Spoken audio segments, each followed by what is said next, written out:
Já, finalmente, data para o início do julgamento em que José Castelo Branco é acusado por Betty Grafstein de violência doméstica. Nós andávamos aqui a dizer e nunca mais é marcado julgamento e nunca mais há data para o julgamento. Já, o julgamento tem início a 25 de junho e tem sessões marcadas até 23 de outubro, num total de 8 sessões. E hoje, para nos explicar esta necessidade de tantas sessões, porque eu, na minha cabeça, enfim, tenrinha, achava que se marcava uma sessão e depois é que iam avaliando a necessidade de outras sessões, mas não, aqui estão marcadas 8 sessões. E para exatamente nos dar todos estes pormenores, temos connosco o nosso querido professor Rui Pereira. Muito boa noite, professor. Muito obrigada por mais uma vez estar aqui connosco. Esta era uma notícia muito esperada, a marcação, a data de início deste julgamento. Boa noite, Maia. É verdade, é um julgamento que todas as pessoas esperam com bastante ansiedade e que vai finalmente fazer luz sobre aquilo que se passou entre Betty Grafstein e José Castelo Branco, relativamente a esta imputação de crime de violência doméstica. Professor, temos 8 sessões marcadas, 2 sessões antes das férias judiciais, portanto a primeira sessão dia 25, a outra logo sucedânea, e depois temos as férias judiciais, voltamos em setembro, julgamento até 23 de outubro. Porquê tantas sessões? Porquê 8 sessões? Bem, em primeiro lugar porque há um número muito elevado de testemunhas. E aqui eu recordaria o seguinte: tanto a acusação como a defesa, Ministério Público, arguido, assistente, ou seja, Betty Grafstein, podem apresentar no máximo 20 testemunhas. Mas o juiz, creio que é uma senhora, neste caso a juíza, pode aceitar mais testemunhas em nome de um princípio basilar do processo penal, que é o princípio da verdade material. E aqui eu gostava de deixar uma consideração muito breve. É que em Portugal, o juiz do processo penal tem poderes mais amplos do que nos Estados Unidos. Nos Estados Unidos, o juiz é uma espécie de árbitro, uma espécie de esfinge egípcia que assiste a um duelo entre a acusação e a defesa, ouvindo as objeções de parte a parte.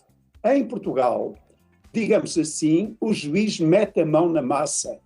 O juiz pode determinar a produção de prova para atingir a verdade material, de acordo com o princípio da investigação, o princípio da verdade material. O que se pretende, no fundo, é que a verdade material seja, tanto quanto possível, alcançada no processo, porque às vezes a verdade processual fica aquém, por causa das proibições de prova, das garantias de defesa. Mas o que é desejável, sem atropelar as garantias de defesa, sem violar as proibições de prova, é que, na realidade, se vá o mais longe possível no esclarecimento da verdade. E por isso, repito, é que mesmo para além das 20 testemunhas, o juiz, neste caso a juíza, pode admitir mais testemunhas justamente para lançar luz sobre o que aconteceu entre Betty Grafstein e José Castelo Branco. Nós sabemos que é exatamente no julgamento que se faz a produção de prova, não é? E aqui é muito importante porque, tanto quanto também vamos sabendo deste processo, pode haver aqui situações que têm mesmo de ser muito bem esclarecidas por serem um pouco tenues. Mas, professor, sabemos que no dia 25, no dia em que se inicia, ou seja, na primeira sessão, está previsto na parte da manhã ser ouvido o acusado, portanto ser ouvido José Castelo Branco, e na parte da tarde ser ouvida Betty Grafstein. Sendo que quando Betty prestar depoimento, José Castelo Branco não pode estar presente. O que me faz aqui confusão, e o professor nos ajudará neste esclarecimento, nós sabemos que Betty Grafstein prestou depoimento, foi ouvida por um juiz para memória futura, ainda quando estava em Portugal. Serão essas declarações que serão ouvidas ou Betty Grafstein prestará novas declarações? Ora bem, em primeiro lugar, quanto a José Castelo Branco, é importante esclarecer que o arguido é o primeiro a ser ouvido na audiência de julgamento. Certo. É obrigado a responder com verdade acerca da sua identificação. Quanto ao resto, pode usar o direito ao silêncio. Mas, evidentemente, pode prestar declarações. E é o primeiro, repito, a ser ouvido. Professor, desculpe, mas o José ficar calado seria um milagre, não é? Portanto, ele de certeza que tem o direito que não vai exercer, desculpe. Mas também há uma coisa que convém saber, é que ele pode mentir. Não tem o direito de mentir, não se pode falar em direito de mentir. Mas se o arguido mentir no processo penal, não é penalizado por isso, ao contrário do que sucede com as testemunhas. As testemunhas podem ser responsabilizadas pelo crime de falsas declarações. O arguido entende-se que está numa situação, enfim, de inferioridade e numa situação de desespero às vezes, e, portanto, se mentir, não pode ser perseguido pelo crime de falsas declarações. Depois do arguido ser ouvido, e pode falar ou não, pode usar o direito ao silêncio, realmente é ouvida a assistente, não é uma testemunha. É declarante porque é assistente, é uma parte interessada no processo, Betty Grafstein. Ora bem, Betty Grafstein podia prestar o depoimento na presença de José Castelo Branco, não é proibido. Simplesmente, se a juíza, como será aqui provavelmente o caso, entender que a presença do arguido à frente da vítima pode constranger a vítima, isto é, pode intimidá-la, pode impedi-la de dizer a verdade, então deve afastar o arguido.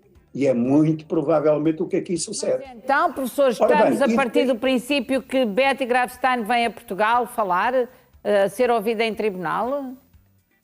Bom, não sei, eu duvido que venha a Portugal falar. Realmente, se ela prestou declarações para a memória futura, como muito bem disse a May há um bocadinho, toda a prova é apresentada, debatida, produzida na audiência de julgamento. Isso de acordo com um princípio que é o princípio da imediação. Mas as declarações para a memória futura são uma espécie de declarações prestadas antes que valem como se fossem prestadas na audiência de julgamento. Mas mesmo quando são prestadas declarações para a memória futura, o juiz, neste caso a juíza, pode entender que se justifica voltar a ouvir a pessoa que as prestou. Betty Grafstein, professor, profundamente debilitada, com 98 anos, dificilmente se deslocará a Portugal, digo eu, não é? Não creio que venha, mas pode prestar depoimento através de videoconferência. Muito bem. Não é obrigatório, não é absolutamente obrigatório. Já voltarei a si, porque tenho aqui uma outra. Já voltarei a si, tenho aqui uma outra questão para lhe colocar, mas queria ouvir aqui os meus comentadores. Rui, estávamos ansiosos à espera da marcação desta data. Estávamos e eu creio também, não virá certamente a Betty, mas também não virá, a meu ver, o José Castelo Branco. Não acredito que ele venha. Não acredito que ele venha, não acredito que ele se ponha a jeito da coisa não correr conforme espera e depois não poder voltar para Nova Iorque. Portanto, também tenho muita curiosidade, os portugueses têm muita curiosidade neste tema, não é? Além de ser um tema extremamente sensível, é altamente mediático. Acredito que seja um julgamento que vai ter todos os olhos e ouvidos lá bem postos e que seja célere a decisão e que não... Bom, célere não será, porque já podemos pelo menos 8 sessões. Mas se forem suficientes já não é mau, não é? E conseguir-se concluir e apurar a verdade. É isso. Doutora Sílvia. Bem, eu espero que o julgamento seja um julgamento justo e que tenham em consideração as provas tanto de um lado como do outro, que não vai ser nada fácil, até porque este processo, o que está aqui em causa é um crime muito grave, que é um crime de violência doméstica, que muitas vezes arrasa com muitas pessoas, durante muitas vezes muitos anos a fio, e também queria aqui dizer que nestes casos os processos são muito complicados, muitas vezes de provar a violência doméstica, principalmente as questões de violência psicológica, violência verbal e outros tipos de violências. E a violência com hematomas... Quando se fala em 30 anos, não é? Sim, é muito complicado, vai ser um processo que não me parece que seja nada fácil, até porque maioritariamente estas vítimas são vítimas de violência psicológica prolongada e o controle emocional muitas vezes é muito mais fácil de esconder do que propriamente qualquer tipo de hematoma. Neste caso em concreto, a Betty também... Devo voltar a referir que foi o hospital que deu, digamos assim, o alerta Mas para neste caso, para a violência física. Para a violência física, Sim, pronto. sim. E agora, o resto, que é maioritariamente nestes casos de violência doméstica, a violência psicológica é muito mais arrasadora para a vítima do ponto de vista psicológico e afetivo, não é? E é muito difícil, portanto vai ser com certeza um processo muito complicado. Muito complicado, Léo, mas que vai ter todos os olhos em cima. Assim, todos nós estávamos ansiosos e estamos curiosos para saber qual será o desfecho deste julgamento, mas eu acredito francamente que o José Castelo Branco estará ainda mais ansioso, porque se bem nos recordamos, há cerca de um ano, aliás, penso que foi há um ano que o José Castelo Branco foi... associado a este crime de violência doméstica, ele durante várias semanas fez vários textos onde falava na verdade dele e onde dizia que ele era inocente. E agora vamos ver, na realidade, se ele não aparecer, significa que tem receio e tem medo. Por isso, eu acho que se ele já foi julgado em praça pública ao longo deste tempo todo, mesmo muitas das pessoas esquecendo a presunção de inocência, eu acho que é a altura certa para que ele em junho esteja presente neste julgamento e que possa mostrar na realidade se afinal tudo aquilo que ele é acusado cai por terra. Acho que ele não eu, muito sinceramente, eu não acredito que ele compareça. Justamente porque tem medo de depois do que é que possa acontecer no regresso. Estamos ansiosos, espero também que seja, não vai ser assim tão breve, porque visto que vai até outubro, são 8 sessões, não vai ser fácil, mas eu também estou de acordo ali com a Sílvia, porque se eles pegarem nas declarações já que a Betty as deu, não é? Na altura, penso que será, nunca é fácil, mas penso que será um pouco, ligeiramente mais fácil, visto que... Mas agora, se ela ter que voltar a relatar tudo aquilo que alegadamente se passou, uma senhora com aquela idade, não acredito que seja muito fácil de voltar a relembrar estas coisas. Para se avaliar da lucidez. Sim. Mas, professor, tenho aqui 2 questões para lhe colocar. A primeira é, de facto, José Castelo Branco tem mesmo que estar presente ou pode não estar? E a segunda é perceber, sendo este um processo tão mediático, um processo que envolve violência doméstica, será possível que seja à porta fechada? Ora bem, a primeira questão, José Castelo Branco tem o dever de comparecer ao julgamento.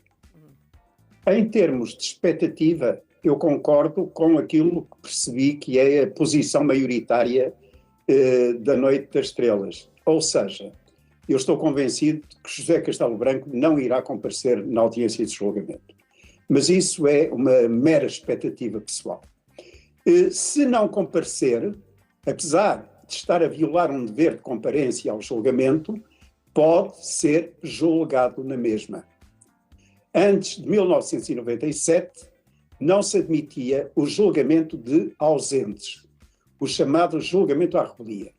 Nesse ano houve uma revisão constitucional e, na sequência da revisão constitucional, uma alteração do Código de Processo Penal que passou a admitir, em certos casos, o julgamento de ausentes. Neste caso pode ser julgado por quê?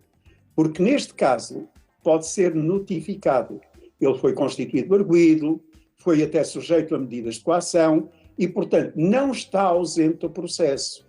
E a posição hoje da Constituição e da lei portuguesa é a seguinte, de acordo com uma expressão latina, sibi imputat. O problema é dele. Se realmente não quer exercer o direito de estar presente na audiência de julgamento, nem por isso deixará de ser julgado. Claro, as pessoas mais céticas dirão o seguinte, mas de que é que serve isso? Se não aparecer, não cumpre pena. Até porque não acredito, no caso de ter a nacionalidade norte-americana que seja fácil extraditá-lo. Agora, uma coisa é certa, pode ser condenado sem estar presente. Cumprir uma pena, essa já é uma conversa muito mais complexa. Professor, e poderá ser um julgamento à porta fechada? O julgamento pode, na realidade, ser levado a cabo com restrição de publicidade, não é essa a regra. A regra é de que os julgamentos sejam públicos, para contrariar o velho figurino dos julgamentos do tempo da Inquisição, que decorriam em segredo, sem as pessoas saberem, e por isso mesmo sem haver escrutínio público. Portanto, a regra é de que os julgamentos devem correr em público. Eu não vejo, neste caso, para ser franco, grandes razões para que seja restringida a publicidade. Pode ser, em abstrato, mas não vejo razões para isso. Bom, professor, já esperámos tanto tempo, começamos agora um countdown para esta primeira sessão. Cá estaremos para, naturalmente, seguir esta e todas as outras sessões sucessivas e falaremos ainda muito disto até que cheguemos a 25 de junho. Só esclarecer que está ali uma legenda a dizer que é obrigado a responder com verdade. O professor disse exatamente o contrário. A nossa coordenadora tem que tirar aquela legenda. O professor disse que o arguido não era obrigado a dizer a verdade. As testemunhas, sim. Professor, muitíssimo obrigada. Não é incriminado. Diga. Não é criminalizado, não é incriminado por isso. Exatamente. Até se pode dizer que tem esse dever, mas é um dever platónico. Se não o cumprir, não é punido. Não é exigível cumprir esse dever. Muito obrigada, professor. Até breve. Muitíssimo obrigada por, mais uma vez, as suas dotas explicações. Ficamos todos... Ele invocaria a quinta emenda, não é? A quinta emenda, que era a pior emenda que o soneto, não é? Ora bem, agora falamos da